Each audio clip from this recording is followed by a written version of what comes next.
Ok. Eh, Ángel, Ángel López. Sí, ¿verdad? López. Ujú. No voy a regarle aquí. Ángel, ¿qué tal? ¿Cómo estás, Ángel? Muy bien. Qué gusto que hayas aceptado la invitación a venir al programa. Ángel, cuéntanos un poco de qué es lo que haces. Bueno, buenas noches primero que nada. Ángel es un pastor, músico, entregado completamente a, a Dios y pues al cristianismo, se puede decir, ¿verdad? Entonces, una de las cosas que creo que se ha estado perdiendo es el diálogo entre las personas. Y siento que ahora que el cristianismo en específico, pero cualquier tipo de religión, está fuera de la jugada de casi cualquier cosa, entre los jóvenes más que nada. Entonces por eso quise invitarte aquí, para que pues tú des como, no se puede decir como que tu lado, la versión de tu lado, pero sí para que nos expliques por qué de algunas cosas. Ujú.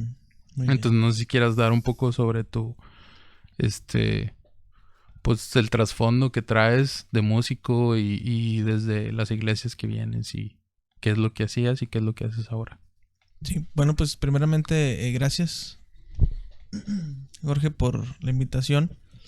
Y bueno, pues hablando un poquito de mi trayectoria, pues yo nací en un hogar que me inculcaron valores cristianos. eh, y pues hemos estado en diversidad de denominaciones. Mis padres se acercaron al Señor o se convirtieron al cristianismo en la iglesia adventista. Yo creo que ya en algún otro programa pudiéramos hablar un poquito de las religiones en específico, pero Ujú. por ahora quiero nada más mencionar eso, que ahí mis papás se cambiaron sus creencias. Y después conocimos otro lugar, bueno, yo era un niño de 1 año, donde ahí se practicaban costumbres judaicas. Ujú. Y pues ahí estuvimos 15 años y después por situaciones familiares tuvimos que independizarnos, o mis papás tuvieron que independizarse, y por el temor a que nos pues descarriáramos, por así decirlo, estábamos adolescentes, buscamos un lugar donde pues tener convivencia con chavos que pensaban similar a nuestras convicciones, a nuestras creencias. Entonces empezamos a convivir mucho con la iglesia Centro de Alabanza. Ujú. Y pues nos gustó mucho. En mi caso, nos empezamos a involucrar mucho en las actividades de jóvenes que se hacían en ese tiempo, por ahí del 2004. Y pues ahí conocí a la que ahora es mi esposa. Nos enamoramos, nos casamos en el 2009. Y ya empecé yo desde el 2005 a involucrarme de lleno a las actividades que ahí habían. Y una de ellas principalmente fue una escuela que se abrió en las instalaciones de esa iglesia, que se llama Instituto Canción. Es una escuela que fue fundada por el artista cristiano internacionalmente reconocido Marcos Witt. Ujú. Entonces cuando se uh, publicitó, cuando se dio la noticia que se abre la escuela, pues a todos los que estábamos en la ciudad, en las iglesias de aquí de la ciudad y de los alrededores, en los 5 manantiales, todas las ciudades aquí aledañas, pues se llenó. Me acuerdo que hubo una gran cantidad de ingreso de alumnos esa época. Y empezamos ahí nuestra preparación ya en forma de la música. Yo ya tocaba algo de guitarra, pero yo lo había aprendido líricamente, con libros que compraba en algunos lugares. Y aprendí algunos tonos. Pero más estilo como rondalla. Ujú. Entonces, cuando hubo la necesidad de empezar a prepararnos mejor, pues se abrió esta escuela y ahí fue donde empecé a aprender ya en forma música, y a mejorar pero sobre todo porque en las reuniones de jóvenes ahí pues tocábamos y hacíamos bandas y eso, y ahí empecé yo a poner en práctica lo que iba aprendiendo. Y ya, después me incorporé al grupo de alabanza de la iglesia y ahí estuve apoyando en esa parte que era algo que a mí me gustaba mucho. Aprendí un poquito a tocar el piano, un poquito la guitarra acústica, un poquito el bajo, también a incursionar un poquito en cantar, aunque en ninguna de las áreas soy como que un especialista, pero sé un poquito. Ahí por ahí me defiendo para poder sacar adelante algo, algún evento o así. Pero me empecé a desenvolver ahí en esa parte, porque me gustaba mucho, mucho, mucho la música. Desde niño me gustaba, me llamaba la atención, pero le empecé a agarrar forma ya cuando estaba joven o muy, muy, muy adolescente, ¿verdad? Y me empecé a enfocar en eso porque en cuestión de lo teórico de las cosas religiosas, ya sabía mucho. O sea, ya toda mi vida escuchando muchas conferencias y a predicadores y a todas. Entonces mi mente ya estaba saturada de muchas cosas de la Biblia. Sí, pues dices que desde niño estás en estos ámbitos, ¿no? Así es. Y tu familia desde mucho antes de que tú nacieras también estaba en estos ámbitos. Así es. Entonces, como que en la música encontré esa alternativa para yo emprender algo diferente a lo que usualmente se hacía en mi familia. ¿Y cuánto tiempo estuviste, bueno, entraste a la alabanza como tal, ¿no? ¿Cuánto tiempo estuviste siendo parte de la alabanza en Centro Alabanza? Que, pues dicho sea de paso, es una iglesia muy grande, ¿no? Que es muy reconocida en el, si no creo, a lo mejor puede ser la iglesia cristiana más grande que hay aquí, o la más reconocida. Sí, en Piedras Negras, y muy reconocida en pues todo el país, ¿verdad? Es raro alguien que no haya escuchado hablar de la iglesia. Pues duré desde que entramos en el 2005 de lleno. Empezamos a ayudar en el grupo de jóvenes en la alabanza. Yo creo que para el 2008, más o menos, entre 2007 y 2008, ya empezamos a apoyar en la alabanza de los servicios generales los domingos. Desde el 2008 hasta el 2017, yo creo que alrededor de unos 9 años de lleno apoyando en la alabanza ya en forma, en el grupo principal. Duramos ese tiempo. Y en la iglesia fueron alrededor de 14, 15 años en general. Sí, como en general. Sí, como asistente o como miembro. ¿Y en esa iglesia tú fuiste también director de la alabanza? Sí, fíjate que en el último tiempo que estuve ahí apoyando en forma, me tocó liderar un año a los muchachos. Y también fue una experiencia muy padre y pues muchos aprendizajes, porque no es lo mismo uno cuando está en la audiencia o acá parte del público, se le ocurren muchas cosas, pero cuando ya tienes tú la responsabilidad te das cuenta de que es diferente.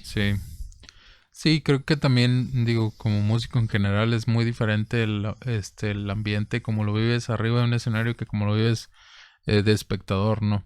Entonces igual cualquier cosa arriba del escenario, a lo mejor tú como espectador músico lo ves desde abajo y dices, mira, aquí se equivocó, aquí pudo haber hecho esto mejor, o ves los detalles, ¿no? Pero estando arriba pues dices, me equivoqué. Exacto. o cuestiones, ¿no? Así. Entonces duraste un año siendo el director de la alabanza y luego, bueno, también ahorita eres pastor de la iglesia Leche y Miel, ¿verdad? Entonces, ¿tú cómo hiciste la transición de músico en la alabanza, de la iglesia Centro Alabanza, a querer ser un pastor como tal, ¿no? Fuera en otro lugar. Sí, pues fíjate que es algo bien extraño porque creo que lo que me ha movido mucho a mí para hacer cosas son mis convicciones. El estar seguro que de alguna o de otra manera Dios necesita que yo haga algo. Entonces, realmente yo no me veía como un pastor. Incluso ahorita en este momento me siento raro imaginar que soy un pastor o que la gente me diga, es que tú eres pastor. Incluso, o sea, bueno, yo la primera vez que te conocí me dijiste, no, yo soy el pastor de la iglesia Lechimel, y yo dije, es un chavo, yo creo que es de mi edad o unos 2 años más grande que yo, algo así. Dije, no, nunca había conocido a un pastor tan joven, de hecho yo, o sea, dije, no sé, o sea, nunca había conocido a alguien joven pastor. Siempre son, personas ya de que tuvieron un gran recorrido así de 30 años o 40 años en una iglesia y luego se van a la aventura de hacer su propia congregación, ¿no? Entonces cuando me dijiste así que yo soy pastor, yo también dije, bueno, pues sí es joven, pero pues o sea, cuando platicamos la primera vez, recuerdo que dije, no, pues, o sea, eres una persona que tiene algo para hablar, o sea, se nota cuando alguien tiene la forma de hablar, que, que vaya, atrae a las personas, ¿no? No digo convencer, pero sí siento que no todos tenemos eso, de que podamos hablar tan fluidamente y elocuentemente. Y cuando hablé contigo la primera vez dije, bueno, pues pastor sí creo que sea. Entonces sí tiene la forma de hablar. Y también pues de lo de toda dije, pues está joven, debe ser una iglesia joven también. Y recuerdo que me dijiste que tenías poco de haberla comenzado. Entonces sí me gustaría que nos contaras así como que bueno, ¿qué tuviste que hacer, no? Y cómo se dio que abrieras tu propia iglesia o la empezaras. Sí, pues yo creo que, como te decían, no... Bueno, algo que necesito aclarar es que muchos me preguntan, oye, ¿por qué? Principalmente algo que me caracteriza es de que siempre he vivido un poco adelantado a mi edad. Desde muy niño yo me comportaba como alguien mayor a la edad que tenía. Entonces, en este caso no ha sido la excepción, porque muchos jóvenes de 30 años o edad más o menos similar a la mía, pues dicen, no, pues sí me gustaría ser un líder o un pastor o esto, pero cuando ya tenga 45 o cuando ya tenga 50. Y entonces yo en esa parte también estoy como que un poco adelantado. Ese deseo nació en mí a esta edad. Pero no como tal de ser pastor, sino que yo empecé a tener una necesidad de querer juntar a mi familia, de que ellos estuvieran cerca de mí y yo cerca de ellos. Entonces dije, bueno, pues si tenemos los talentos y tenemos las habilidades y tenemos las capacidades que Dios nos ha dado, ¿por qué no intentarlo? ¿Sentiste un llamado? Sentí una preocupación por mi gente. Por decir, bueno, pues mi papá, mi mamá, mis hermanos, todos ellos tienen cualidades que no han explotado al máximo para el servicio de Dios. Y ¿por qué no unir las fuerzas de nuestra familia? O sea, la habilidad que tiene mi papá, la habilidad que tiene mi mamá, mis hermanos, y emprender y ir por esas personas que tal vez todavía no han conocido de lo que nosotros conocemos. Y pues hablé con mi pastor Fernando. Dije, pastor, pues tengo esta inquietud. Y él me dijo, pues él también se sacó de onda, ¿verdad? Yo creo. Así como tú. Dijo, oye, pues, no me dijo, no, simplemente me dijo, espérate un poquito. Vamos a orar a Dios y vamos a ir viendo cómo se van dando las cosas. Y pasaron algunos meses, ya no recuerdo exactamente cuántos, y 2 o 3. Y otra vez le volví a decir. Dije, pastor, apóyeme en esto que quiero hacer. Y él me dijo, espérate. Y la tercera vez que le dije, pasaron otros 2, 3 meses, le volví a decir, y como que él, aunque todavía tenía ese cuidado, ¿verdad? Yo siento que él lo hacía por que no quería que yo batallara. Porque pues él tiene mucha experiencia, tiene más de 40 años pastoreando una iglesia, entonces él sabía todo lo que iba a venir. Pero yo en mi juventud pues no lo proyectaba, o sea, yo no visualizaba todo lo que se iba a venir. Entonces le insistí por tercera vez y dijo, ok, está bien. Te voy a apoyar, o sea, yo voy a estar ahí para lo que se ocupe. Y ahí empezó. Entonces, yo Empecé con una primera reunión que hice en mi casa con mi mamá, mi esposa, mi hermano y mi hijo. Así empecé, pero yo no tenía ni la idea de cómo lo iba a hacer. No sabía ni cómo se iba a llamar la iglesia, no sabía. O sea, mi visión era nada más que mi familia y yo juntos pudiéramos hacer algo para Dios. Eso era todo. No de que una iglesia o sea, simplemente predicar lo que creemos, declarar lo que creemos o transmitir esas convicciones que nosotros tenemos hacia la gente. Eso es lo que al principio surgió. Uh-huh. Y incluso yo le decía a algunos amigos que en ese tiempo también emprendían sus iglesias. Decían, yo no quiero abrir iglesia los domingos. No, yo nomás una reunión un martes o un miércoles, pero no, los domingos yo lo quiero usar para la familia. Porque, o sea, en ese primer inicio, mi objetivo era la familia. Uh-huh. Yo quería pasar tiempo con mi familia. ¿Por qué? Porque como tenía mucho tiempo ya trabajando en una compañía, me absorbe mucho tiempo ese trabajo que tengo. Y luego aparte dedicaba mucho tiempo a las cosas de la iglesia. Uh-huh. Decía, pues estoy siempre ocupado en el trabajo y la iglesia, y mi familia. Entonces quise yo dedicarle mucho tiempo a mi familia. Pero es algo que hasta ahorita no he podido lograr. Porque al caminar de este proyecto, pues siento que Dios me ha puesto frente a mí diferentes necesidades. Uh-huh. Y empiezo a ver la necesidad de la gente. Y empezó poco a poco a Dios a poner esa carga en mí que al principio yo no sentía. Y cada vez va creciendo más esa necesidad de poder compartir lo que yo creo con más gente. Hay una película que no sé si la has visto que se llama Hasta el último hombre. Es una película de un chavo que va a la guerra. Uh-huh. Y se encuentra en medio de la batalla y estaban perdiendo. Entonces en la madrugada él empieza a rescatar los cuerpos semimuertos y los baja. Porque estaban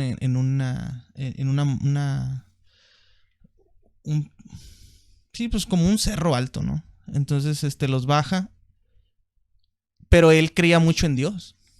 Entonces regresaba por uno más y se empezó a cansar porque pues cargaba a los chavos. Y cuando se empezó a agotar físicamente, él le decía a Dios, ayúdame a salvar uno más.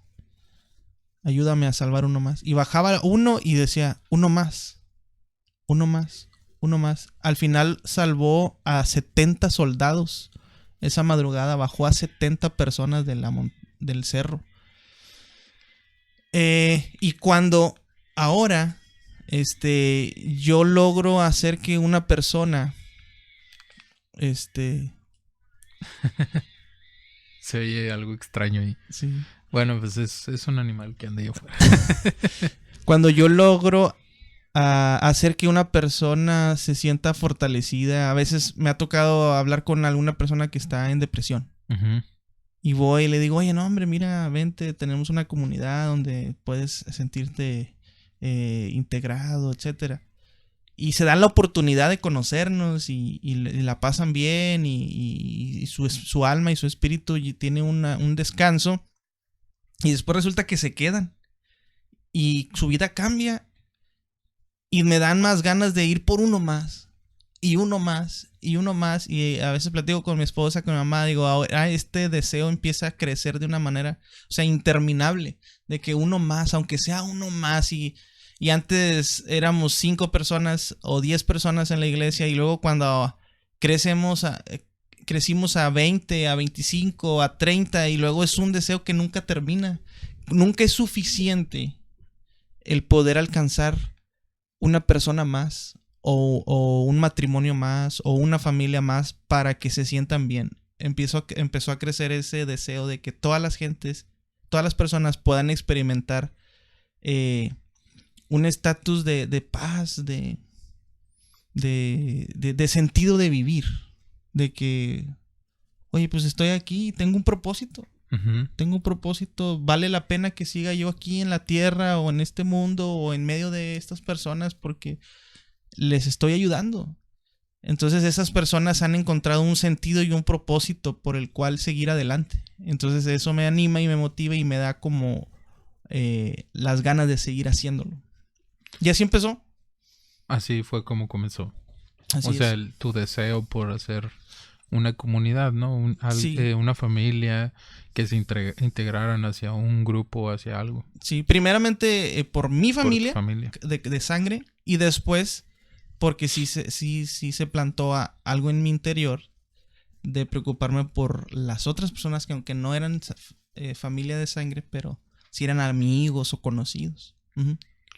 Y bueno, una de las cosas que yo pienso que está a favor, porque ahorita es muy común atacar la religión en general, ¿no? Es Ujú. muy aceptado dentro del mundo atacar al cristianismo o a Cristo o a Dios. Atacarlos es algo muy común ahorita, o sea, algo que es muy aceptado.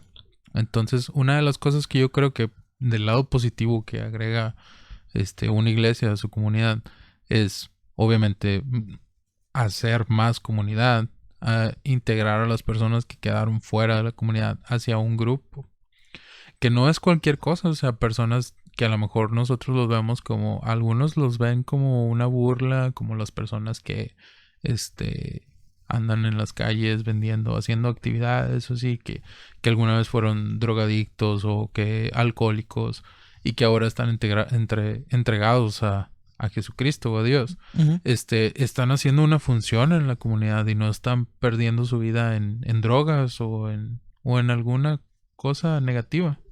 Entonces eso es algo que yo veo como muy bueno. O Ujú. sea, parte de lo bueno de la iglesia. Que es lo que comentabas tú, ¿no? Hacer comunidad. Entonces, eso es algo bueno. Otra de las cosas que yo también pienso que es algo bien es que la iglesia como tal rescata a muchas personas en depresión o en ansiedad que a lo mejor no tienen una forma de ver el mundo con sentido, como dices tú. Y cuando se les entrega un sentido a ellas, Ujú. se sienten parte de, Así es. y su forma de ver el mundo cambia. Ujú. Y, y a lo mejor las personas dicen, no, pues Dios no puede ser real, o a lo mejor dicen que Jesucristo no existió, Ujú. o lo que tú quieras, no, pero algo de lo que podemos aceptar dentro pues de los grupos en los que estamos es que también la iglesia aporta cosas buenas, independientemente si crees en Dios o no. La iglesia aporta cosas buenas al mundo. Ujú. Entonces, esa es una de las cosas. Otra de las cosas que te quería preguntar, entonces, era, tú como pastor, ¿cómo ves la dificultad de crear esa comunidad? De traer a las personas. Ya ves, el otro día estábamos platicando y me dijiste que tienes que estar al pendiente de cada uno de Ujú. de las personas que van a la iglesia, ¿no? Ujú. De preguntarles cómo están, de cómo se sienten, si les gusta ir a la iglesia. Entonces, pues para mí eso suena muy difícil, ¿no? Ujú. Estar buscando a las personas. Pero no sé cómo lo veas tú. ¿Lo viste como algo, tú visualizaste esto desde un principio cuando empezaste, dijiste, ah, pues ya sé lo que tengo que hacer o esto vino así dentro del camino? Sí, no, pues yo creo que es como tú dices, que se ha ido presentando la estrategia en el caminar. Yo al principio pensé, como yo siempre he predicado, desde los 10 años Ujú. he predicado, y muchos siempre me han dicho, oye, qué padre predicaste, o qué padre la conferencia que diste, me gustó mucho esta frase que dijiste, y todo eso. Y mucha gente en alguna etapa de mi vida me decía, oye, no, hombre, pues tú un día vas a ser un pastor. Tú un día vas a ser un muy buen pastor porque sabes mucho de esto, sabes mucho de aquello o tienes facilidad para hablar. Y entonces cuando yo dije, no, pues sí, tengo mucha influencia o cierta influencia tengo sobre las personas y cuando yo me decida a abrir una iglesia, a cántaros van a venir. Y no fue así. Cuando ya empecé yo me di cuenta de que la gente no está buscando a alguien que hable bonito, ni está buscando a alguien que sepa mucho de la Biblia.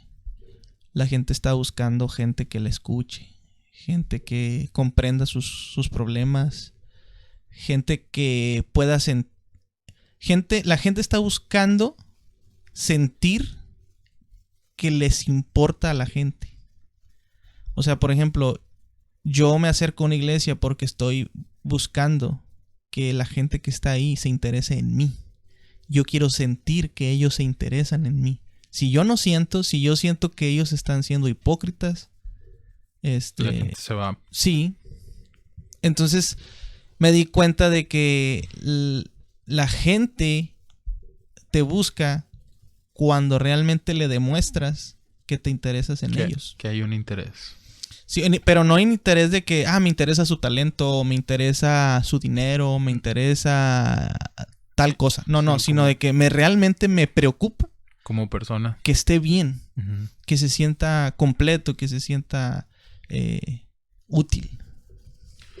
Y bueno, entonces dentro de todo esto que has explicado, ¿cómo, sobre qué está sentada, por ejemplo, tu iglesia, por decir, sobre qué valores, que era lo que estábamos platicando antes, sobre qué valores está sentada tu iglesia o sobre qué está fundada?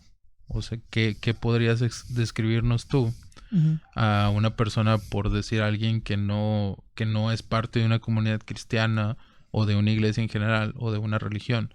¿Cómo podrías describir tu iglesia? ¿Qué valores profesa? ¿Cuál es sobre qué está fundada? Sí. Bueno, creo que esa es una pregunta muy buena porque es algo que se pregunta a la gente que no conoce de religión, así también como gente que conoce mucho de religiones me ha preguntado. Me ha dicho, ¿y tú qué doctrina dices o qué doctrina tienes en tu iglesia? Entonces, lo único que yo les he podido decir es que nuestra creencia, nuestra fe, nuestra doctrina está basada totalmente en la Biblia. Uh-huh. Es totalmente bíblica. Y yo siempre les digo, mira, si tú quieres que te diga todo lo que opino, necesitas decirme si tú crees en la Biblia. Y si me dicen, sí creo, ok, entonces podemos avanzar. Pero si tú me dices, no, yo no creo en ese libro, o yo no creo que sea algo totalmente cierto, sino que es algo como histórico nada más, o es algo que escribió alguien para poder controlar a las masas. Entonces creo, entonces no vamos a poder llegar nunca a un acuerdo.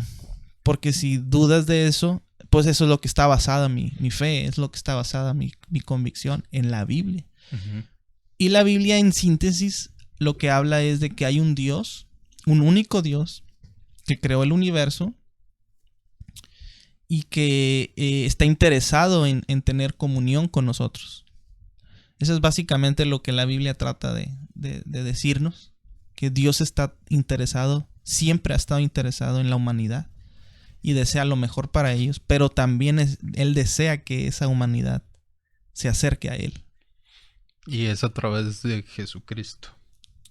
Sí, en esa parte lo que quisiera puntualizar es que como la gente por sí misma nunca logró comunicarse con Dios o tener esa comunión con Dios, Dios envió a Jesús, que es el Hijo de Dios. Bueno, nada más hacer un paréntesis aquí. Ahorita estamos hablando de que dices que Dios quiere una comunidad y una conexión con las personas del mundo.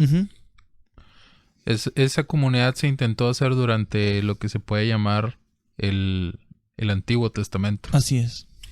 Al no darse de forma correcta, se puede decir, Dios envía a su primogénito a la tierra. No sé si quieras continuar con esto. Lo manda a la tierra para que haya la comunión que dices tú. Sí.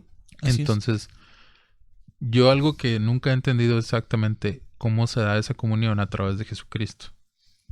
Bueno, porque desde el Antiguo Testamento, Dios, para poder reconciliar a la humanidad, Él demandaba que se derramara sangre. Pero se derramaba sangre con víctimas de animales. Por ejemplo, con un cordero, con una paloma, un carnero. Pero la humanidad, como tú dices, ahorita muy bien lo mencionabas, ellos como decían, bueno, pues si Dios quiere que yo me comunique con Él o que le pida perdón o que me reconcilie con Él y para reconciliarme tengo que matar una víctima. Entonces empezaron a llenarse de sacrificios innecesarios. Uh-huh. Y lo hacían sin sentido, o sea, nada más, pues si para que Dios me perdone y su castigo no esté sobre mí, con que mate un cordero, pues voy a matar un cordero. Y mataban corderos. Y llegó un momento en que Dios dijo, es que ya eso lo está haciendo, está perdiendo el valor. Exacto. Entonces, ¿sabes qué? Voy a hacer un sacrificio eterno. Entonces permitió que su hijo viniera y tomara cuerpo de humano y derramara su vida en el sacrificio que hizo en la cruz. Entonces, como Dios hizo un nuevo pacto donde dijo, ahora esta sangre de mi hijo representa el derramamiento de la sangre de todos esos animales. Ahora con este derramamiento ya no voy a tener que hacer más derramamientos. Este va a ser y cada vez que yo recuerde que mi hijo dio su vida por el rescate de la humanidad, mi ira va a menguar, va a bajar. Entonces, por eso cuando en nuestras creencias, cuando uno comete un error o comete algo que es desagradable ante Dios, uno le dice, Señor, perdóname por tu hijo. Uh-huh. Por Jesús, en el nombre de Jesús, por amor al sacrificio que tu hijo hizo. Entonces Dios se acuerda. Yo dije que por la sangre de mi hijo los iba a perdonar. Entonces ahora la sangre de Jesús vale mucho más que el sacrificio de un animal, que un carnero, que un cordero, que una oveja o que una paloma.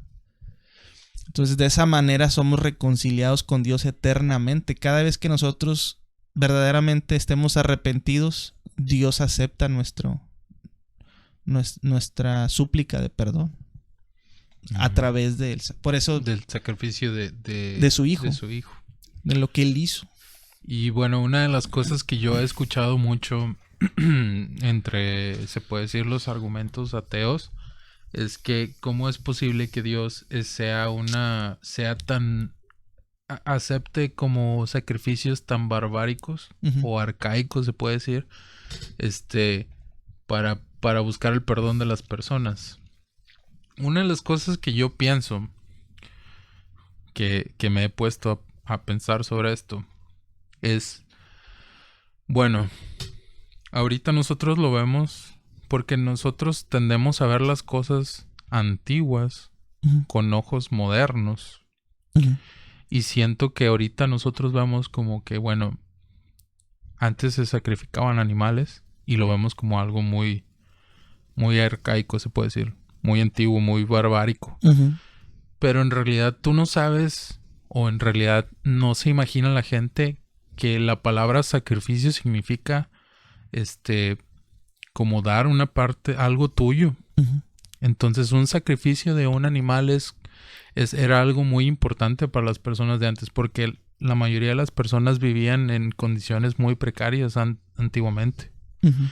Entonces, si tú tenías muy pocos animales, vivías de forma precaria, en pobreza, se puede decir, el entregar algo a Dios, como una oveja, un carnero, como dices tú, uh-huh, representaba un sacrificio que a lo mejor para nosotros un sacrificio ahorita es, no sé, dejar de hacer algo.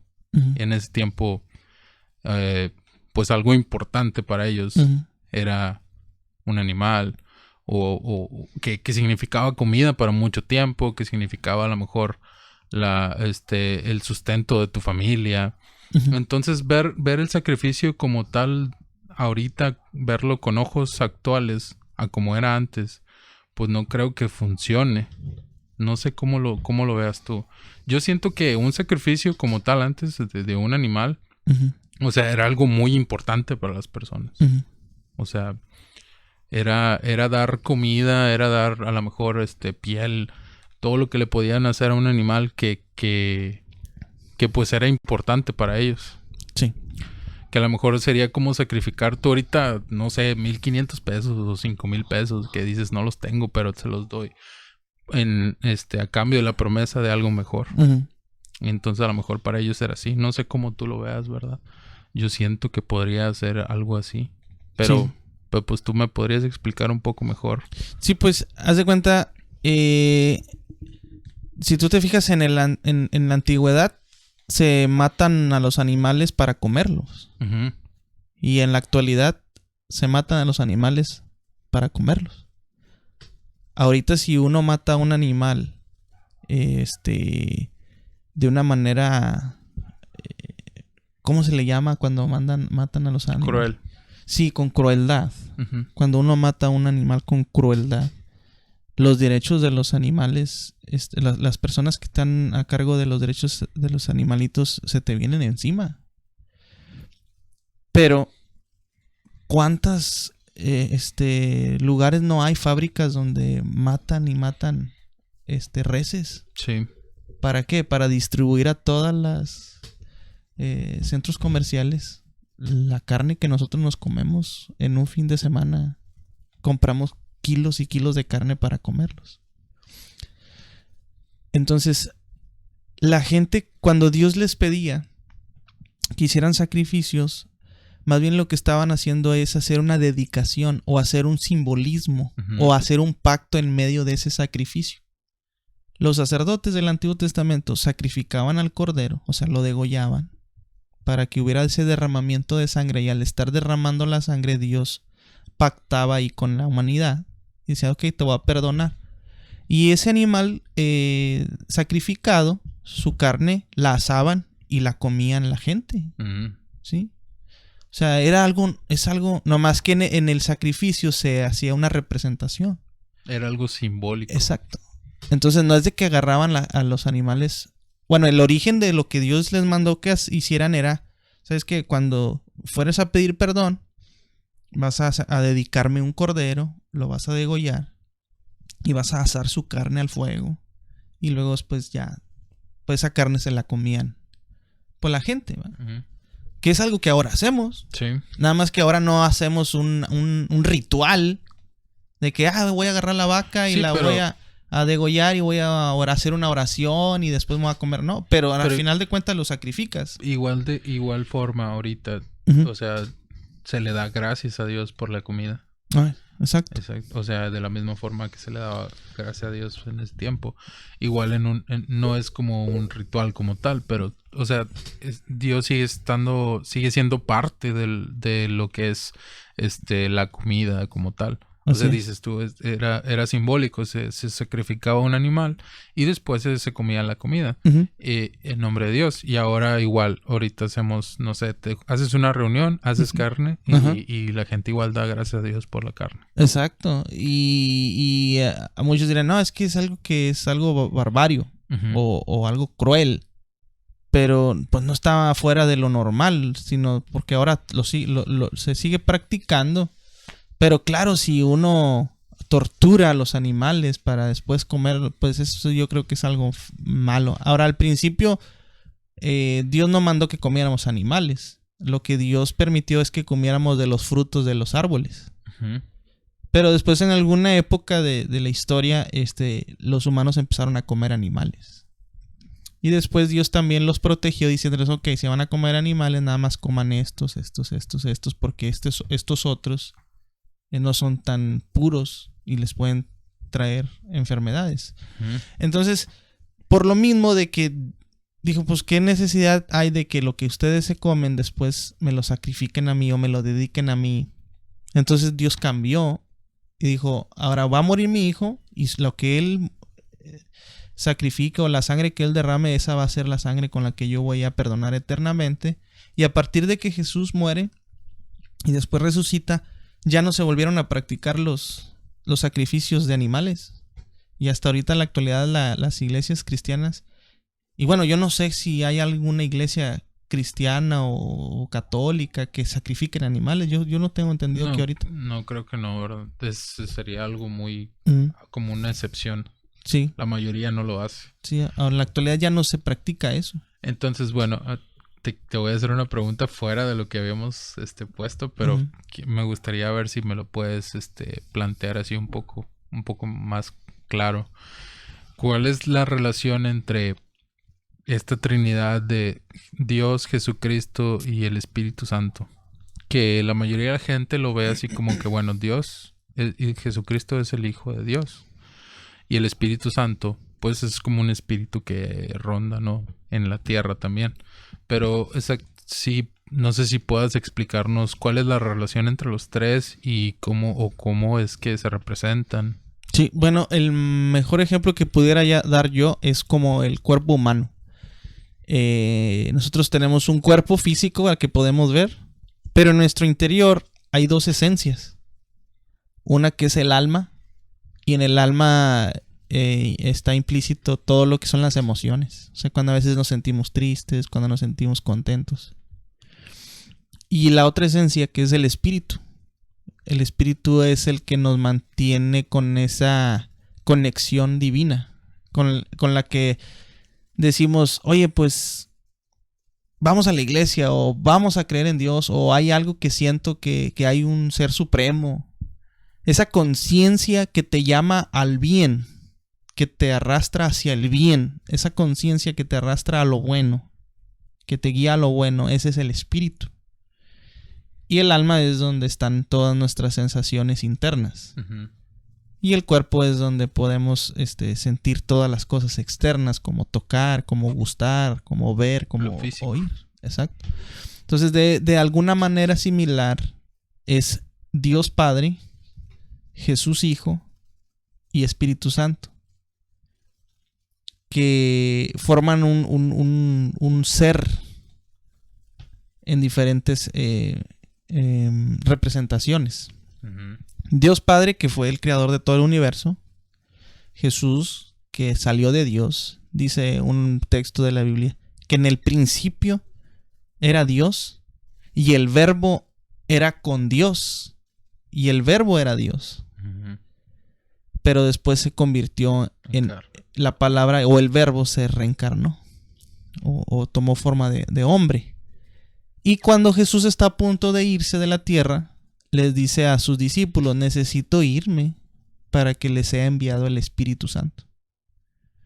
Y el Espíritu Santo es una ayuda que Jesús nos dejó para poder estar aquí en la tierra o poder tener las fuerzas de seguir esa fe que tenemos, porque no está Él, pero dejó a su Espíritu Santo.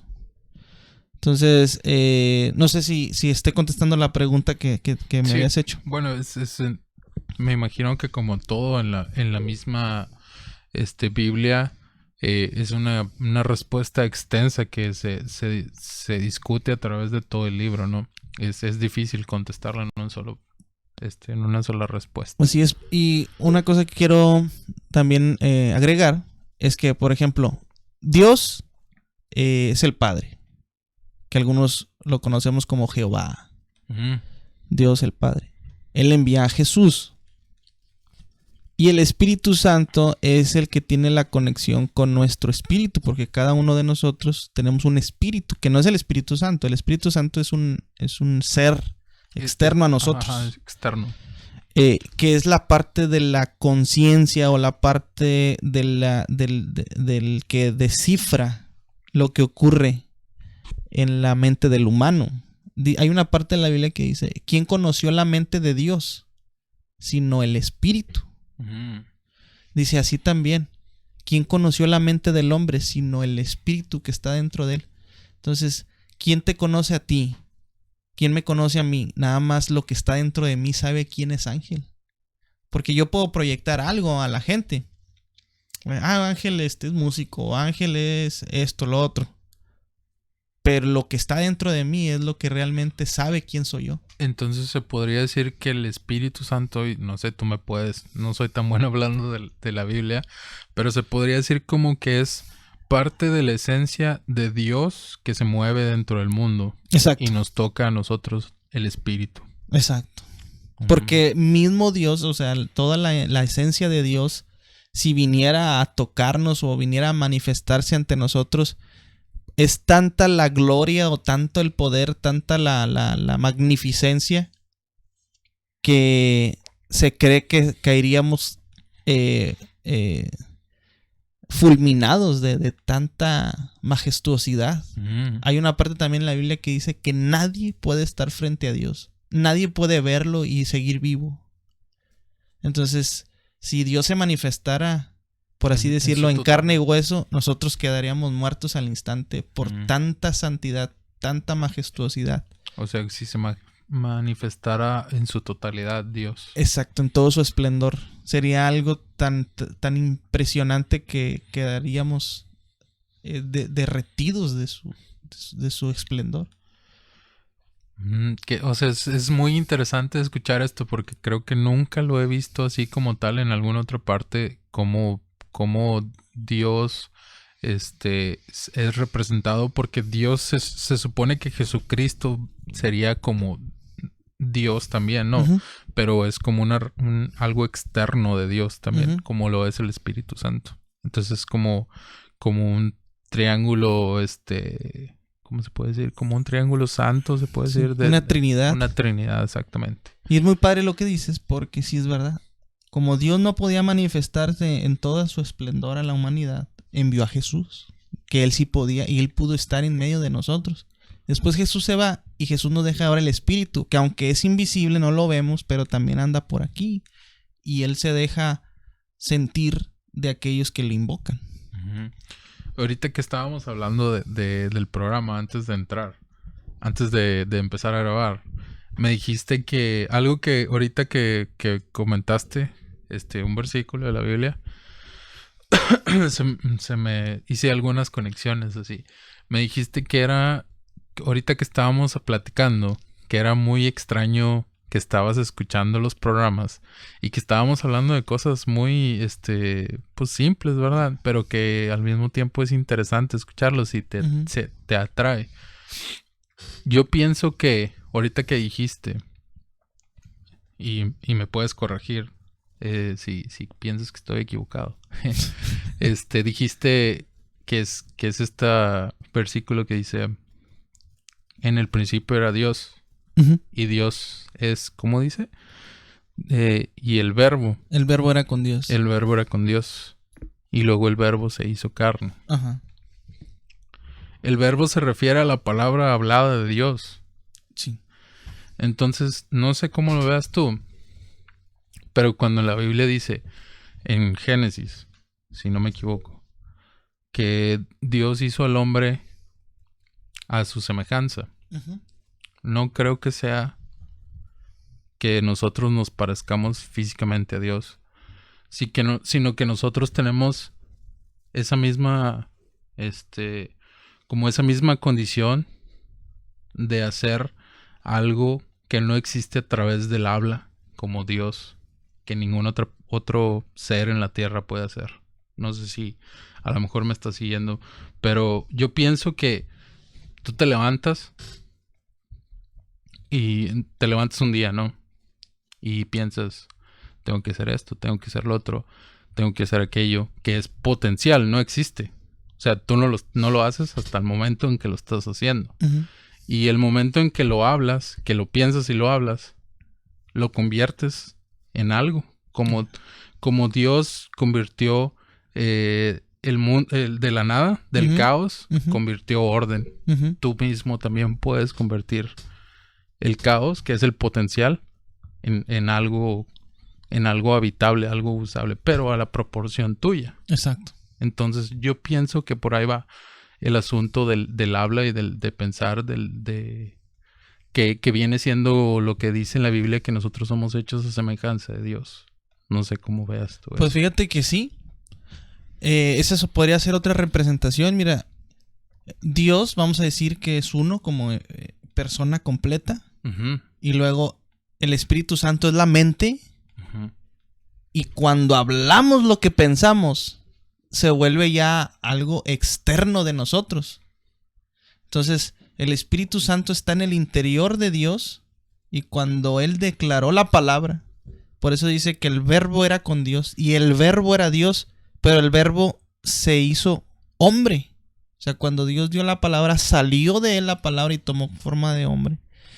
Y también concuerdo contigo, cuando la Biblia dice que Dios nos hizo a su imagen y semejanza, no se está refiriendo meramente a que nos hizo con manos como Él o con ojos como Él, sino que tenemos muchas cosas de Él que podemos crear con nuestra imaginación, con nuestra mente, que visualizamos algo y decimos, puedo hacer esto.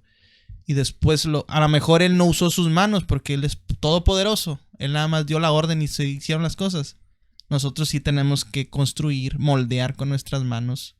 Pero a fin de cuentas estamos creando. Sí, es a lo que me refiero dentro de nuestras capacidades finitas, ¿no? Como seres mortales que somos. Así es. Entonces, yo pienso que por ahí va. Entonces, cuando alguien dice, como tú que dijiste antes de empezar, que dijiste que es muy, muy interesante escuchar a alguien hablar, creo que por ahí va el asunto de nosotros ser creados a la semejanza de Dios, como Dios...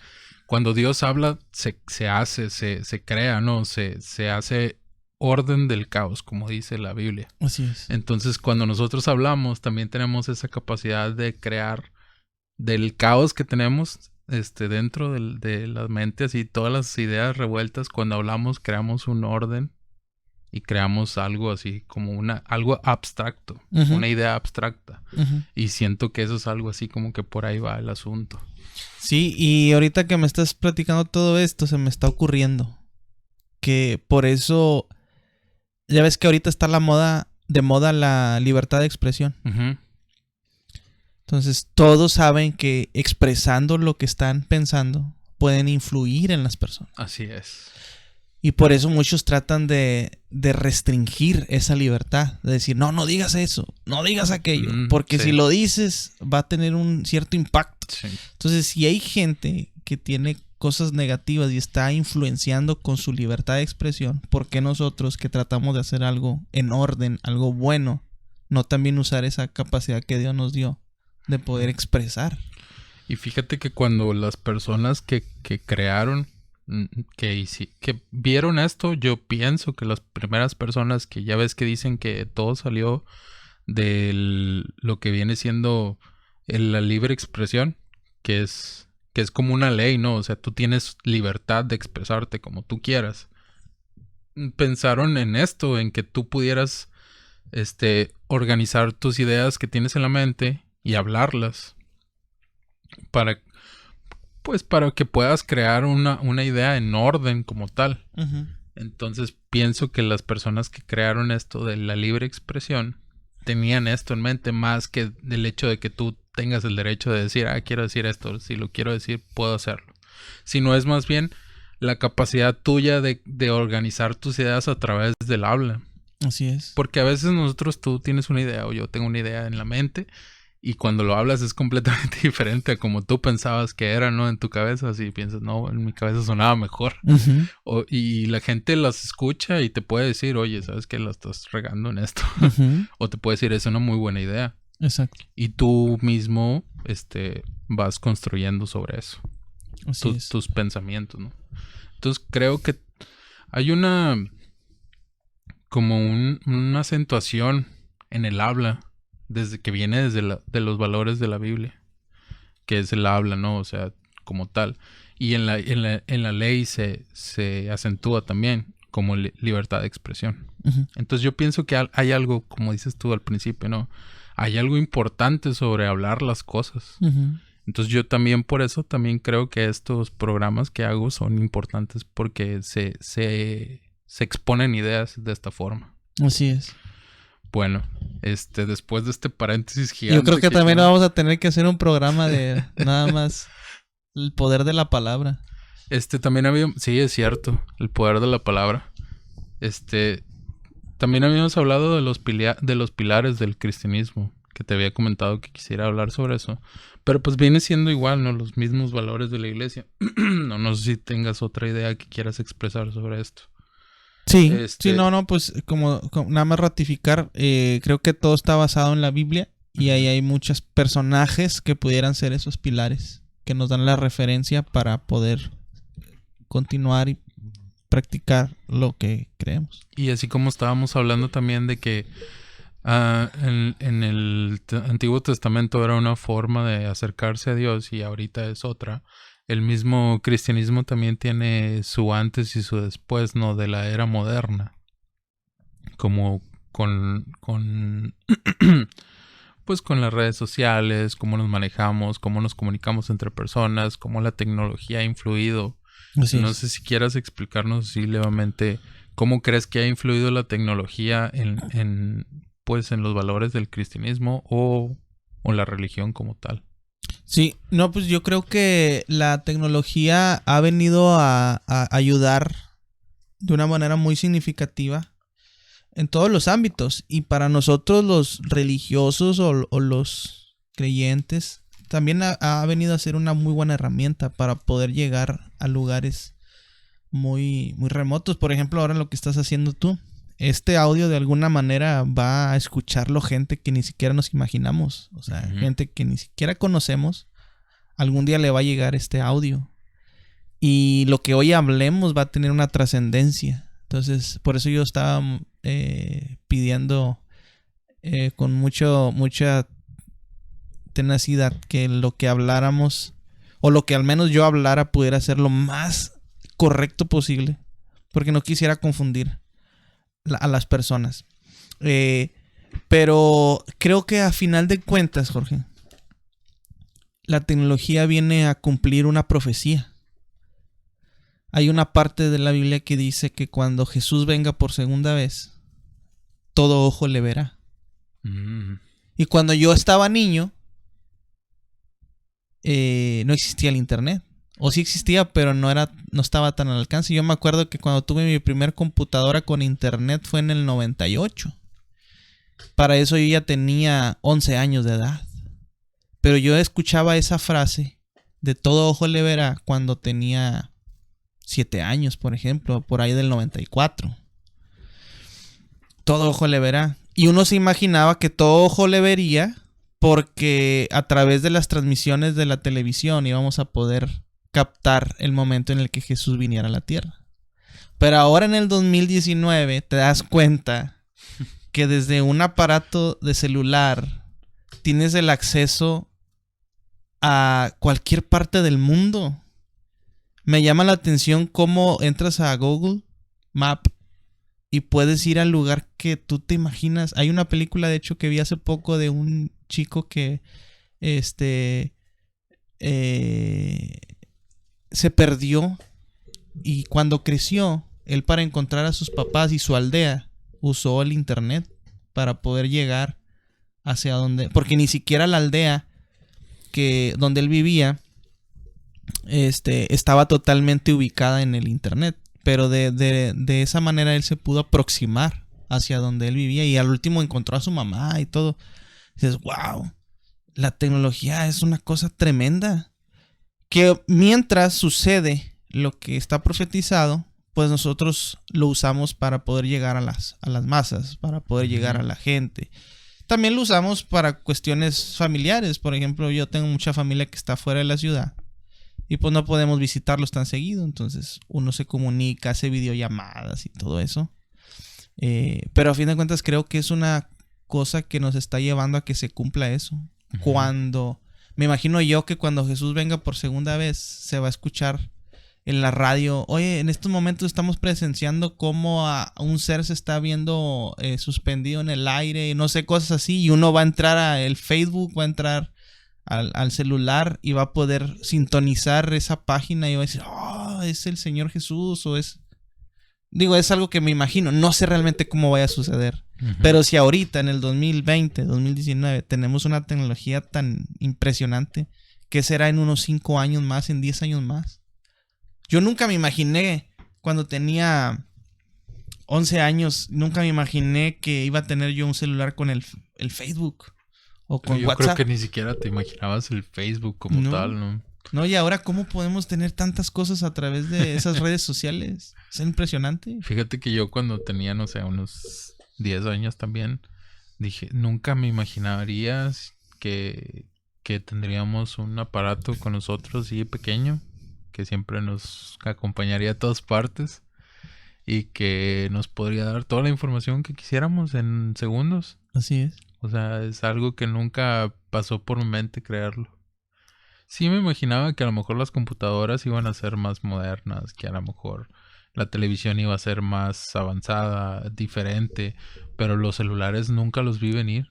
O sea, nunca sentí así como que esto va a ser así. Y fíjate que he estado viendo así como que los lugares que se dedican a desarrollar la tecnología así de punta, estar que el Silicon Valley y con Microsoft y todas estas cosas, Ujú. o sea, tienen ideas como de aquí a 30 años de avanzadas que no te imaginas. Así es. Que pantallas flexibles, pantallas hologramas, eh, hacer los celulares cada vez más pequeños, más durables, o sea, un montón de cosas. Ujú. Y es algo que dices, yo no me imagino cómo será el mundo en unos 10 años. No me lo imaginaba hace 10 años tampoco, que ibas a estar como que completamente todos en el Facebook. Es algo muy, bueno, viéndolo desde afuera, así como que viendo con ojo crítico cómo Ujú. actúa la sociedad, ver el Facebook, que todos estamos en eso. Y todo lo que pasa en el mundo pasa en Facebook también. O Así sea, es. cualquier cosa que pasa en la calle, Facebook, las noticias. Cualquier cosa que pasa en otro país, en Facebook. Cualquier cosa que hay una novedad, Facebook. Algo tecnológico, Facebook. O sea, Twitter, WhatsApp. Cualquier cosa que hay, alguna novedad dentro de tu propia familia llega por WhatsApp. O sea, una foto de que miren, estoy aquí en tal parte y una foto. O sea, todo es a través de las redes sociales y de la tecnología del celular. Ujú. Es algo que no, pues yo la verdad nunca vi llegar. Sí, y eh, no, la tecnología está arrasando con tantas cosas y bueno, pues tienes razón en todo lo que comentas. Bueno, una de las cosas que yo me he puesto a pensar, que le he puesto mucho así como eh, mucho empeño en pensamiento, fuerza mental, ¿no? Se puede decir, energía mental, es cómo se podría reconciliar, porque aquí hay una distinción. Ujú. En la Biblia se puede decir que por ejemplo, por decir un ejemplo, ¿cómo se podría reconciliar la ciencia con la religión? Y las personas que ven ese acentuado esa diferencia. Por ponerte un ejemplo, la creencia la creencia bíblica de que Dios nos creó a todos, ¿no? Ujú. Creó a Adán y Eva y de ahí venimos todos. Ujú. Y la creencia científica de que todos venimos del mono, Ujú. no del mono, no, chimpancé, primates. Ujú. Entonces, ¿cómo se podría reconciliar eso? O sea, ¿cómo es que la gente que viene y te dice, la misma gente que te entrega esta computadora Sí. y te dice, esta computadora te puede conectar con todo el mundo y puede hacer lo que tú quieras, este celular puede hacer lo que tú quieras, Ujú. ten.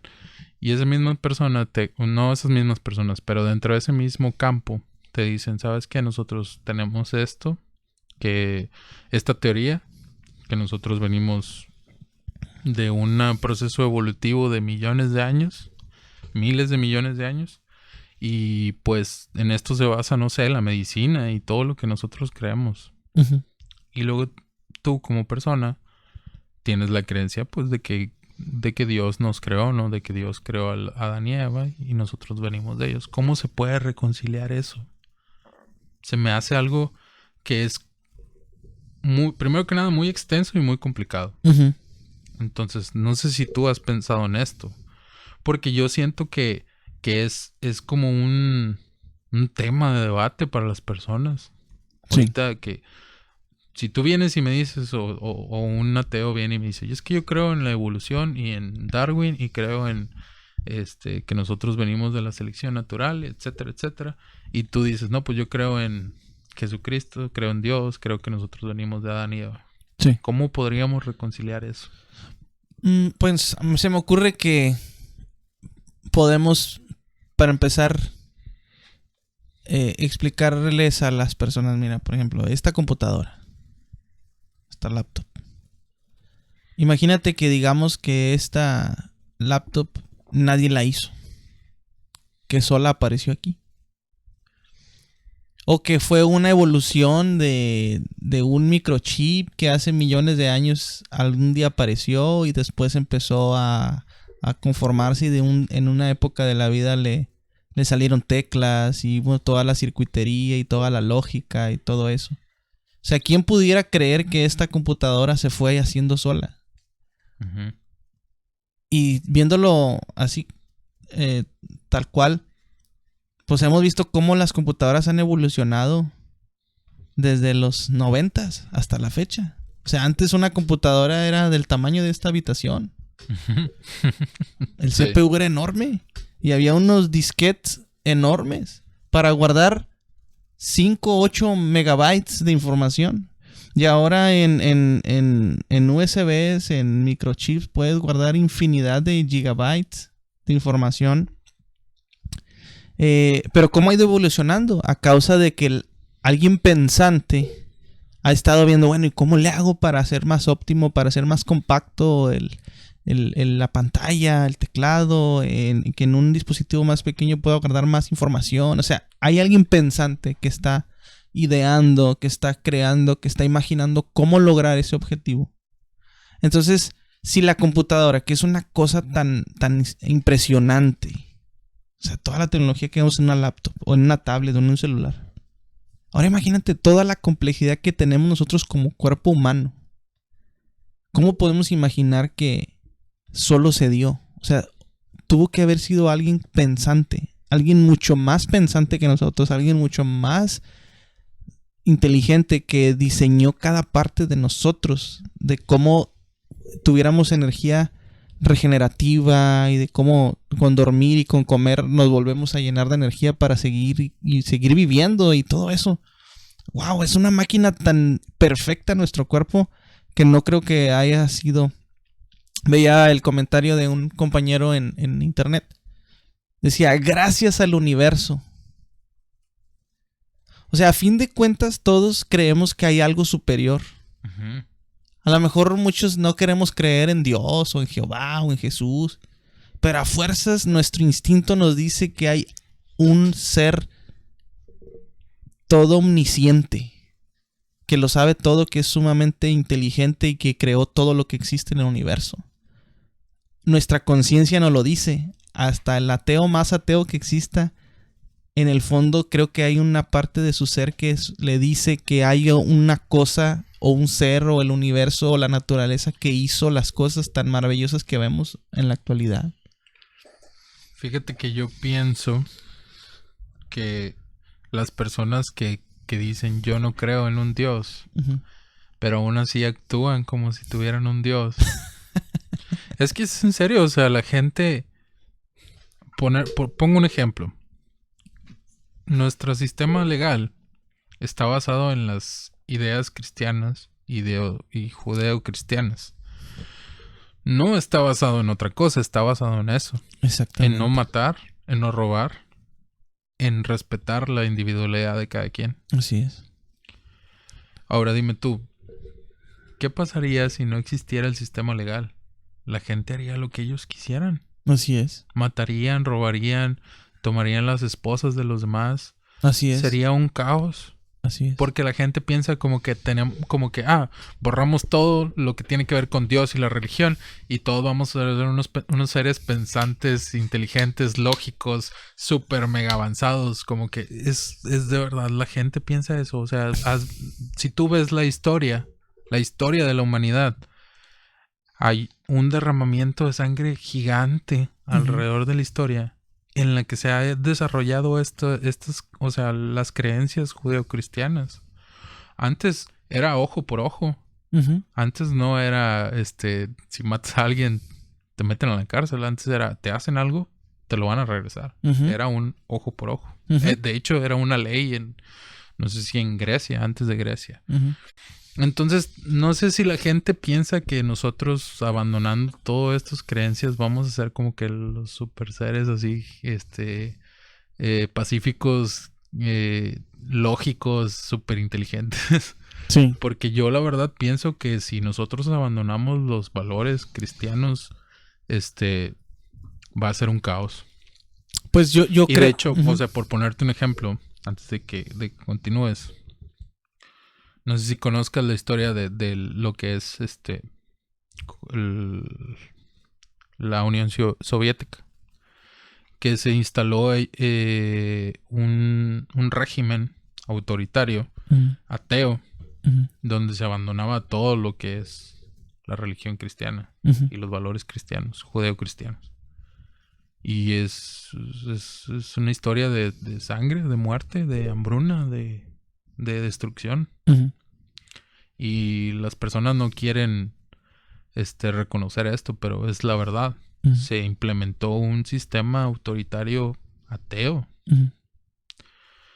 Entonces, secular. Sí, ¿verdad? Es el nombre, si no me equivoco. Entonces, no sé, o sea, no sé qué piensas tú. Yo pienso, como dices tú ahorita, estábamos hablando de que las personas que actúan como que no creen en Dios, que afirman no creer en Dios, pero actúan como si existe un Dios. O sea, yo veo, tú vienes y me dices, yo no creo en Dios, pero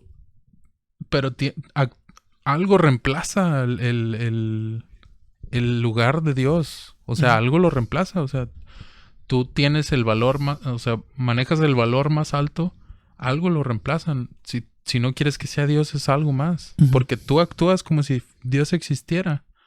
O sea, por ponerte un ejemplo, a mí me dicen, no, es que yo no creo en Dios, pero los veo así como que endiosados con películas de Marvel o endiosados con películas de Star Wars y actúan como si Star Wars o las películas fueran sus dioses y se saben todos los diálogos, se saben todo, conocen toda la historia de los Avengers, de Marvel, de todo eso. Y eso toma un lugar muy importante en sus vidas. Y a lo mejor me dices, yo no creo en Dios, pero algo toma un lugar así. O sea, algo en tu vida de esa forma. Así es. Entonces, actuando de la misma forma como si dijeras, no, yo no creo en nada. Bueno, en algo tienes que creer. Tú crees en tu familia, crees en algo, algo toma ese lugar. Así es. Pero, no sé, o sea, la gente, no sé si no se da cuenta o no, o actúa, dice una cosa y actúa de otra forma. Pero sí creo que todo lo que tiene que ver con valores cristianos, judeocristianos, se abandonan. Y es un caos. Entonces, no sé cómo veas tú la situación. Una de las cosas que creo ahorita que está pasando es que los jóvenes más que nada están abandonando los valores cristianos, se están alejando cada vez más de Dios, de Jesucristo. Entonces, habíamos hablado de esto. ¿Cómo podrías aprovechar? Es el resultado principal. ¿Cómo podríamos aprovechar los recursos de la iglesia, del cristianismo, de la religión, ¿cómo podrías tú, por poner un ejemplo, qué harías tú para recuperar a los jóvenes que ahorita están, no sé, estamos a tope de suicidios en el país? O sea, nunca ha habido tantos suicidios en el país como ahorita. Estamos a tope de personas nihilistas, perdidas. Entonces, ¿cómo podrías tú ver qué propondrías? ¿Cuál sería la propuesta? La propuesta, exactamente. ¿Cuál sería tu propuesta para recuperar a esos jóvenes? Atraerlos hacia Dios. Sí. Bueno, pues obviamente para los que ya son jóvenes, adolescentes, o sea, son adolescentes y para arriba, jóvenes, pues ellos no hay más que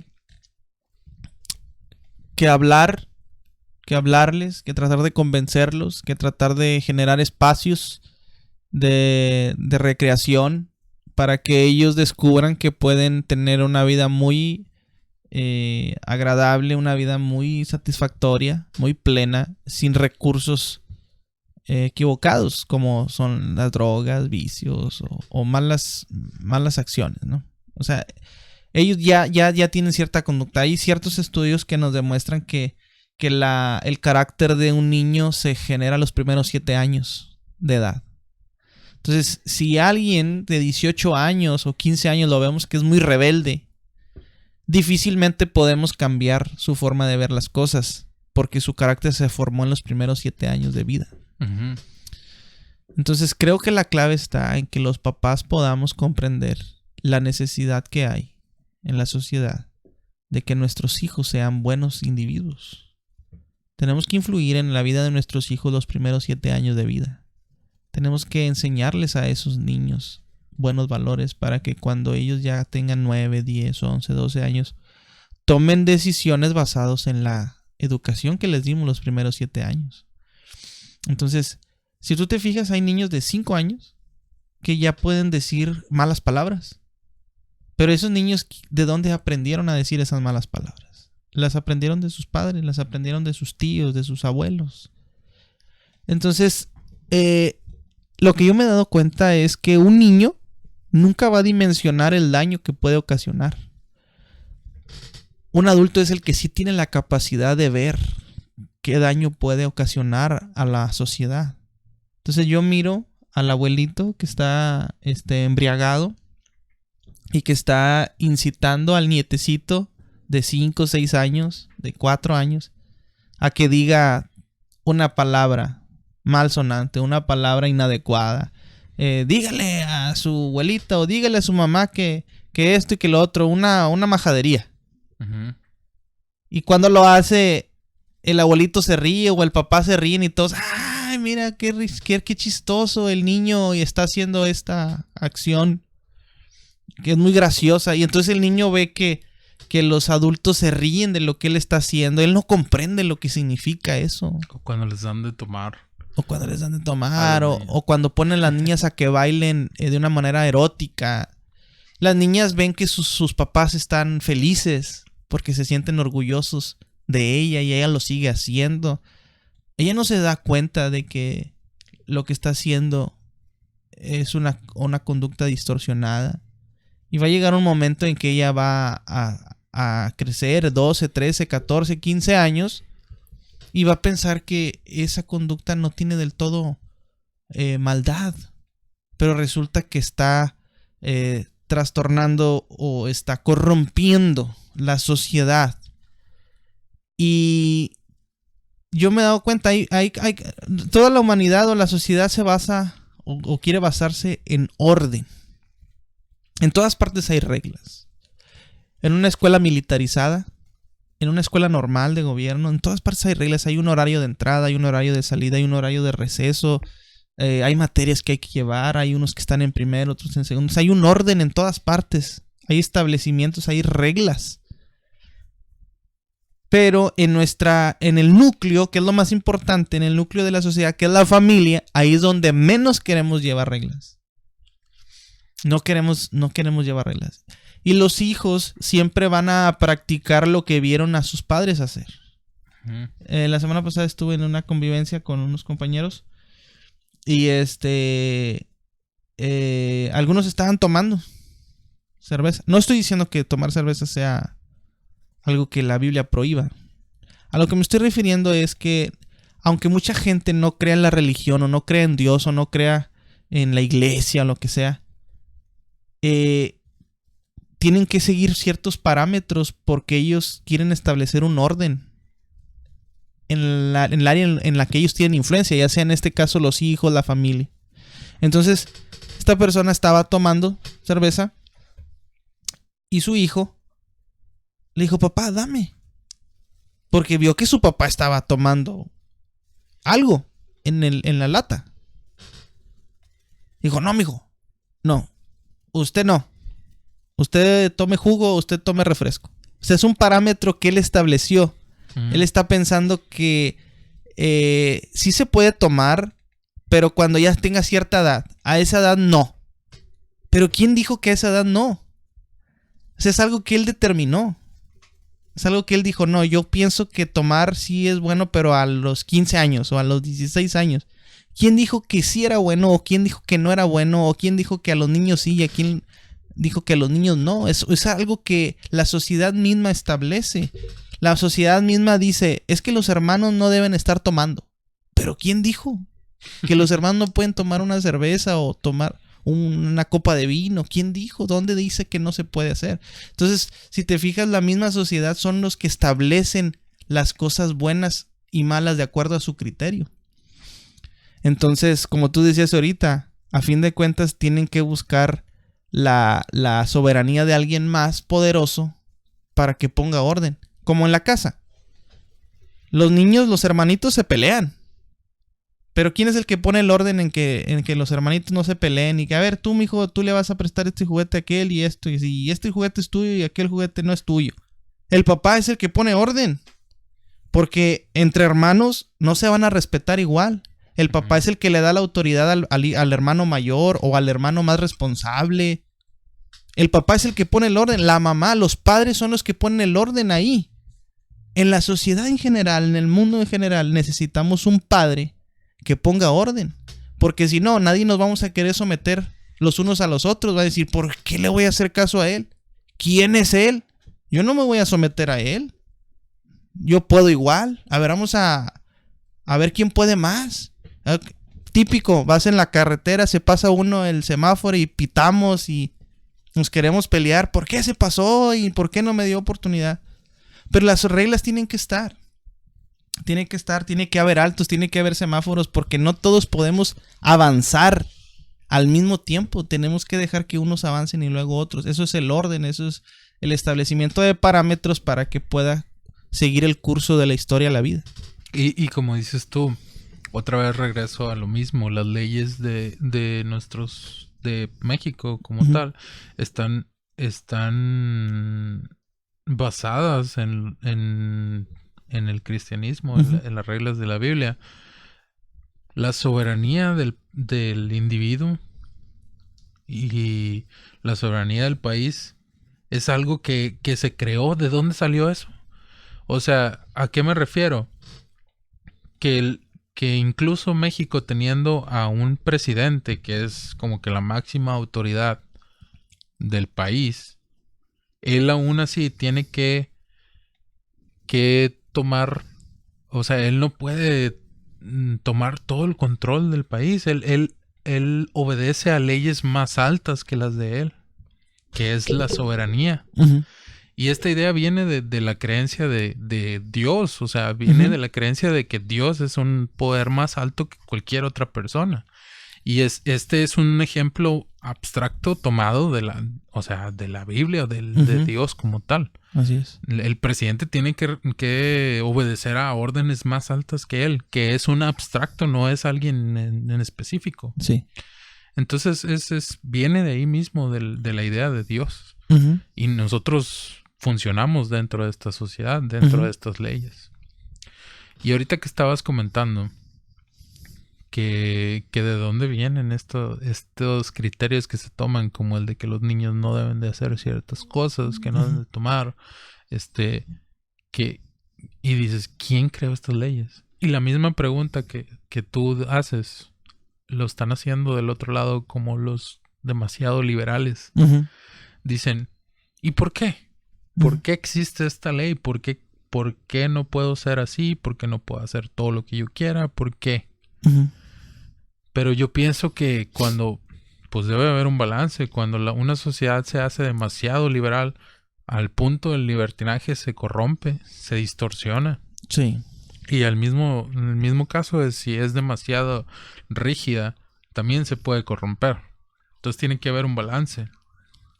O sea, no puede ser solamente reglas o solamente libertad. Tiene que haber un balance entre los dos.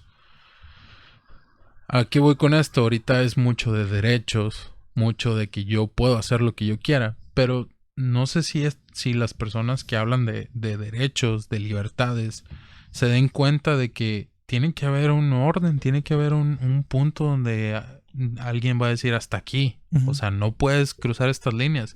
Porque con esa misma mentalidad de ¿quién pone las reglas? O sea, ¿por qué existen estas reglas? Tú te puedes ir hasta donde tú quieras. O sea, puedes decir, a lo mejor, no, pues mira, que la comunidad LGTB pueda andar desnuda en la calle, las feministas pueden andar desnudas en la calle, y nadie debe decir nada porque es nuestro cuerpo y nosotros hacemos lo que nosotros queremos. Y se está permitiendo, o sea, la sociedad lo está permitiendo. Pero, o sea, ¿dónde para esto? O sea, ¿quién más puede decir, si yo quiero andar desnudo todo el día, puedo andar desnudo? Y si todos dicen eso, imagínate. ¿Qué tal si todos dicen, ¿sabes qué? ¿Por qué tenemos esta ley, que es una ley creada, de que los menores no pueden tomar? ¿Por qué existe? ¿Quién dice? Y pues es cierto, o sea, es como que, pues sí, no hay como que una regla, digo, fuera de la Biblia, ¿verdad? No hay como que una regla de oro que diga que los niños no pueden tomar. Es una ley que se creó en la sociedad. Entonces eliminamos la ley y los niños pueden tomar. Ok. Y los niños toman, ¿no? De la edad que tú quieras. Ellos toman sus propias decisiones. Así es.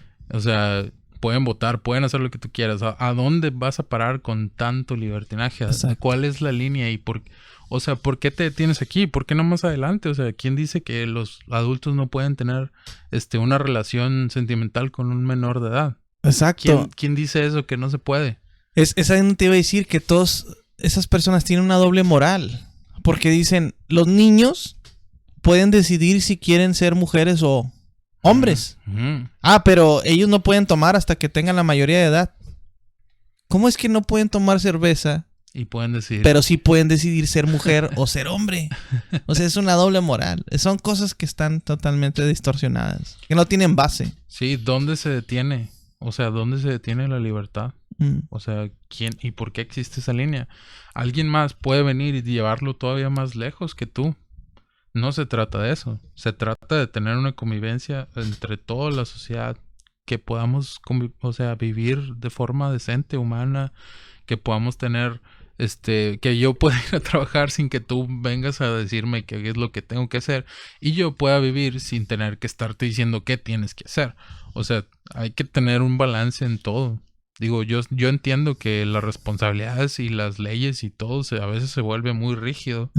Y lo que debes de hacer, cómo te debes de vestir. O sea, todo se puede deformar en demasiada responsabilidad, demasiada rigidez. Y también se puede deformar en demasiada libertad, en libertinaje. Entonces hay que buscar un medio. Y siento que la forma de hacerlo es un diálogo. Que la gente se acerque cada quien. O sea, que ahorita nos vemos como enemigos, ¿no? O sea, si yo tengo una opinión contraria a ti, es como que tú eres mi enemigo. O sea, es muy dado a eso ahorita. O sea, por ejemplo, a lo mejor las feministas o las comunidades LGTB te ven a ti como un enemigo porque tú eres un cristiano conservador, se puede decir, ¿no?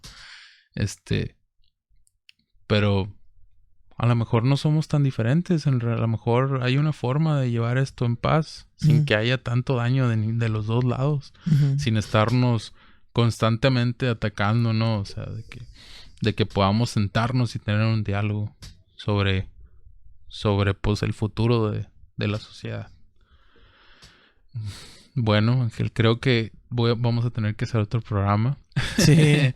Me gustaría mucho hacer otro programa como con los tipos diferentes de pues dentro del mismo cristianismo hay diferentes tipos de iglesias, ¿no? O sea, de iglesias, bueno, no tengo así como que los datos de los nombres, pero he visto que hay diferentes y también me gustaría así como que explicar a qué se abocan cada uno, ¿no?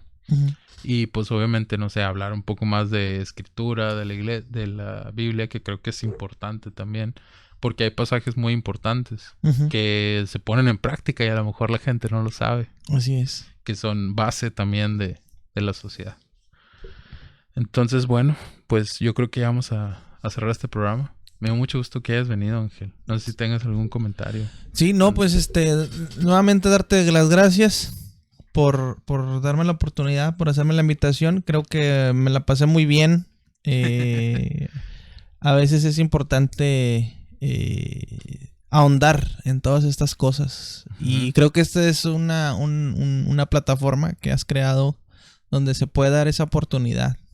Hay gente que tal vez en el secreto de su coche o de su habitación, por ahí, aunque no quieran, aunque se sientan un poquito orgullosos de decir, no, yo no, van a escuchar esto y van a abrir su oído. Y por ahí pudiera entrar la posibilidad de que cambien de su perspectiva. ¿Quién quite y a base de este programa? No, pues no estoy escuchando ningún programa religioso. Estoy escuchando la conspiración Blake. Y que resulta que algo hizo clic en su chip. Y dicen, ¿sabes qué? Pues ahora voy a hacer estas cosas buenas para ayudar a la sociedad. Voy a hacer esto para poder ayudar a los jóvenes. Y surge una idea que a lo mejor no sea a través de una iglesia, pero sea a través de una estrategia que pueda rescatar a jóvenes que se están perdiendo en drogas, en depresión, etcétera. Entonces, pues muchas gracias, Jorge, por la invitación. Y fíjate que una de las cosas que antes de que terminamos, como estas personas que terminan en depresión, en drogas, en alcoholismo, en etcétera, etcétera, en los lados negativos de la vida. A veces cuando estás en esos estados, piensas como que, es mi vida y no afecto a nadie más. Uh-huh.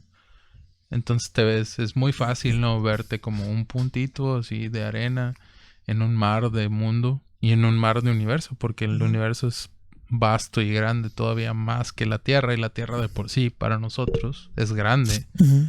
Entonces es muy fácil verse así como el puntito del grano de arena en la playa, así en el desierto, pero eso no es una forma buena de verse en el mundo, porque no es ni siquiera cierta. O sea, si tú te pones a pensar, en el transcurso de tu vida conoces, no sé, un número de personas, 1000 personas. Uh-huh. Esas 1000 personas conocen a otras 1000 personas. Entonces, y esas 1000 personas se van corriendo así, 1000. Entonces siempre estás a una persona de 1,000,000 de personas, o a 2 personas de, no sé, millones de personas. Uh-huh. Entonces, en lugar de verte como un punto, mejor te puedes ver como un nudo en una red de una sociedad. Y tú, cada vez que causas un impacto en el mundo, esa red se abre o se cierra más. Entonces, cuando tú causas un impacto negativo en el mundo, tiene sus efectos. Y cuando causas un impacto positivo, tiene sus efectos. Uh-huh. En todos. O sea, primero que nada en tu familia. La familia que está alrededor tuya. Y tus amigos. Y ese impacto se va creciendo y se va recorriendo a través de la gente. Uh-huh. Entonces, una cosa de las cosas buenas que veo de la iglesia, con la tuya, por ejemplo, es que al intentar hacer que las personas sean mejores personas, usted causa un impacto positivo en el mundo. Así es. Que ese impacto positivo se expande hacia sus familias y sus amigos. Y a lo mejor esas personas, no con la misma fuerza de fuerza positiva, pero pueden hacer un poco más por el mundo, algo positivo. Que se supone que es lo que debemos de hacer. O sea, no tenemos otra cosa más importante que hacer que causar algo positivo en el mundo. Entonces me da mucho gusto que, o sea, como pastor, eso sea una de tus metas, ¿no? Causar un impacto positivo en las personas que te rodean. Así es. Y que ellas causen, pues a su vez, más adelante otro impacto positivo. Y siento que es algo importante que hay que hacer énfasis en ello. Así porque es. Normalmente no se habla mucho, no se discute mucho de lo que tú puedes causar más adelante en el mundo. Como por ejemplo alguien que está pasando un mal momento y piensa como que lo voy a terminar, me voy a suicidar. Pero ese suicidio ese dolor no se queda contigo cuando te mueres. Ese dolor se expande a tu familia, a tu madre, a tu padre, a tus hermanos, a tus amigos. Ese dolor no se va contigo. Uh-huh. Se queda en este mundo. Se transmite a otras personas. Se transmite, exactamente. Entonces, de la misma forma, el impacto positivo que tienes se transmite hacia otras personas. Uh-huh. Entonces, me da mucho gusto que tú seas una de esas personas que lo esté haciendo. Me da mucho gusto que hayas aceptado la invitación. No, gracias, Jorge. Y aquí estamos para servir y pues ojalá pronto también podamos estar en un nuevo programa. Muy bien. Muchas gracias. Hasta luego. Hasta luego.